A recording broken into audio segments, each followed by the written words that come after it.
मकर संक्रांती निमित्त आपणास व आपल्या परिवारास हार्दिक शुभेच्छा। मकर संक्रांती निमित्त शिक्षणातून समाज घडणीचा संदेश। मकर संक्रांतीच्या पावन पर्वानिमित्त विद्याशक्ती शिक्षण प्रसारक मंडळाचे अध्यक्ष माननीय भास्करराव बेंगाळ साहेब यांनी सर्व नागरिक, पालक, विद्यार्थी व शिक्षक वर्गास हार्दिक शुभेच्छा दिल्या आहेत। शुभेच्छा संदेशात ते म्हणाले की तिळगुळ घ्या, गोड गोड बोला ही परंपरा विद्यार्थ्यांच्या संस्कारातून रुजवणे ही काळाची गरज आहे। शाळा या केवळ शिक्षण देणाऱ्या संस्था नसून त्या संस्कार, शिस्त, सामाजिक मूल्ये व मानवी नातेसंबंध घडवण्याचे प्रमुख केंद्र आहे। विद्यार्थ्यांनी ज्ञानाबरोबरच नम्रता, आपुलकी व सकारात्मक संवाद आत्मसात करावा असंही त्यांनी आवाहन केले। मकर संक्रांती हा नवा प्रारंभ, नवे ध्येय आणि नवी प्रेरणा देणारा सण असून या निमित्ताने प्रत्येक शाळा गुणवत्तापूर्ण शिक्षण, विद्यार्थी केंद्रित उपक्रम आणि सर्वांगीण विकासाच्या दिशेने अधिक सक्षमपणे वाटचाल करेल असा विश्वासही त्यांनी व्यक्त केलाय।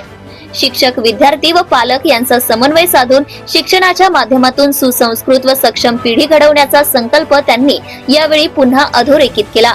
शुभेच्छुक माननीय श्री भास्करराव बेंगाळ साहेब, अध्यक्ष विद्याशक्ती शिक्षण प्रसारक मंडळ कोळसा। आपल्या परिसरातील ताज्या आणि महत्त्वाच्या बातम्या पाहण्यासाठी आजच आपल्या धुमाकूळ महाराष्ट्र न्यूजला YouTube वर सबस्क्राईब करा आणि बेल आयकॉन प्रेस करा।